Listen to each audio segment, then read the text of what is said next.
दोस्तों 2014 से पहले स्मृति ईरानी जी एक आंदोलन जीवी हुआ करती थी। वो सर पे सिलेंडर को उठा के इधर उधर घुमा करती थी। जहाँ जहाँ खाली जगह दिख जाती वो वहाँ पे बैठ के आंदोलन करती थी सिलेंडर के दामों के खिलाफ में। कुछ साल बाद जब भारतीय जनता पार्टी की सरकार बनी तब नरेंद्र मोदी जी ने कहा, स्मृति जी आप सिलेंडर मंत्री बन जाएं। ये सोचकर इस उम्मीद के साथ उन्होंने कहा कि भाई ये लगातार जो सिलेंडर के खिलाफ बैठ जाती थी सड़कों पे, तो हो सकता है शायद इनको काफ़ी नॉलेज होगा, इस बारे में एक्सपर्ट होंगी ये कि कैसे सिलेंडर के दामों को कम किया जाता है। लेकिन स्मृति ईरानी जी ने अपने दोनों हाथ खड़े कर दिए और बताया कि भाई मुझे क्या पता सिलेंडर के दाम कैसे कम करते हैं। मैं तो जो सीरियल में जो डायलॉग सीख के आई थी वही सेम टू सेम यहाँ पे रटा मार रही थी। मुझे नहीं पता कि मनमोहन जी कैसे 411 में सिलेंडर दिया करते थे, ये मेरे बस की बात नहीं है। तो दोनों हाथ उन्होंने ऊपर उठा दिए। इसके बाद मोदी जी ने उन्हें अब महिला एवं बाल विकास मंत्री बना दिया। लेकिन इसके बाद भी देश को कुछ फ़ायदा नहीं हुआ। हर स्टेट में लगभग महिलाओं के रेप हो रहे हैं, हिंदू बच्चियों के भी रेप हो रहे हैं, दलित बच्चियों के भी रेप हो रहे हैं। तो मुझे लगता है ये सही समय है कि स्मृति ईरानी जी को इस महिला विकास पोस्ट से भी अपने दोनों हाथ उठा लेने चाहिए, ताकि कोई ऐसा व्यक्ति उस जगह पर आए जो हमारे देश की महिलाओं को बचा सके। मुझे लगता है स्मृति ईरानी जी को राहुल विरोधी मंत्री का पोस्ट दे देना चाहिए, क्योंकि उन्हें सुबह से शाम तक सोते उठते बैठते जागते सिर्फ राहुल गांधी का विरोध करने ही आता है। इससे ज़्यादा मुझे नहीं लगता कि वो कुछ कर पाएंगे देश के लिए। आपकी एक तथाकथित ड्रामेबाज मंत्री है। ड्रामेबाज कौन? स्मृति ईरानी ड्रामेबाज हैं वो। और क्या आप बता दो कि 60 साल की बुढ़िया को पंडित राहुल गांधी जाएंगे ये किस देने? आप महिला विरोधी बात कर रहे हैं। मैं महिला 60 साल की से क्या मतलब है? अच्छा तो उनको वही पसंद है।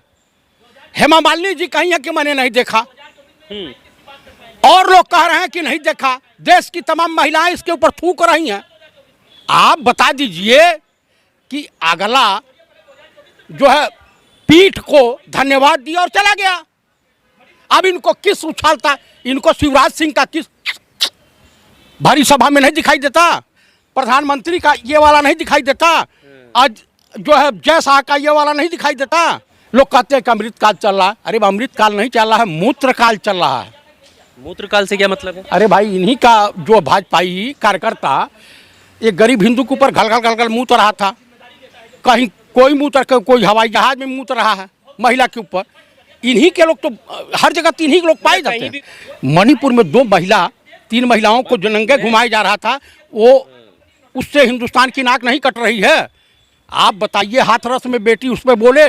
बीजेपी के लोग जो है बलात्कारियों के पक्ष में रैली निकाल रहे हैं, उस पर इन्होंने कुछ बोला? ये देश के मुद्दों से ध्यान भटकाने के लिए मनगढ़ंत आरोप लगाए जा रहे हैं। बीजेपी का चाल चरित्र चेहरा यही है, इसके अलावा और कहीं कुछ नहीं है। रामलला में आएंगे, मंदिर यही बनाएंगे, मंदिर से रोजी रोटी मिलती है क्या? अयोध्या आज रहे ध्वंस जा, क्या मतलब है? यहाँ लोगों को रोजगार चाहिए, किसानों की समस्या का समाधान चाहिए, मणिपुर का समाधान चाहिए, मेवात में दंगे फसाद हो रहे हैं उसका समाधान चाहिए। आप बता दीजिए कि ये जो हो रहा है गलत नहीं हो रहा है क्या? आप भी मुझे बता दीजिए। बिल्किस बानो के बलात्कारियों को, हत्यारों को क्या अशोक गहलोत साहब की सरकार ने बरी किया है? बीजेपी की सरकार ने चुनाव से पहले बरी किया। क्यों किया है? इसके पीछे रीजन है कि उन बिरादरी का वोट लेना। तो ये अत्याचार की श्रेणी में नहीं आता। बिल्किस बानो लेडीज नहीं है, है ना? देखिए, दंगा फसाद होगा, हिंदू मरे, मुसलमान मरे, सिख मरे, ईसाई मरे, मरता तो इंसान है। किसी बच्चे के सर से साया उठ जाता है, किसी बहन की मांग का सिंदूर उजड़ जाता है, किसी माँ की गोद उजड़ जाती है। कितने लोग प्रताड़ित होते हैं, इसको आप नहीं देखते हैं? तो कम से कम पंडित राहुल गांधी ने पार्लियामेंट में सिर्फ एक ही शब्द कहा ना कि मणिपुर जल रहा है, प्रधानमंत्री मौन है। प्रधानमंत्री को इस पर कुछ करना चाहिए। सेना लगा करके, अगर आपकी पुलिस कंट्रोल नहीं कर रही है तो सेना लगा करके उसको करवाना चाहिए। अभी तो मणिपुर है ना, अभी मणिपुर, मेवात, हरियाणा झांकी है। अभी ये सब पूरा हिंदुस्तान जलाएंगे, यही बाकी है। क्या बात कर रहे हैं? गंभीर आरोप लगा रहे हैं आपके। अरे भाई इन्हीं के पार्टी के राज्यपाल रहे हैं सतपाल मलिक। उन्होंने कहा किसी बड़े हिंदू नेता की सब हत्या करा सकते हैं, राम मंदिर पर विस्फोट करा सकते हैं, या काशी विश्वनाथ मंदिर पर विस्फोट करा सकते हैं, या ये मथुरा पे विस्फोट करा सकते हैं।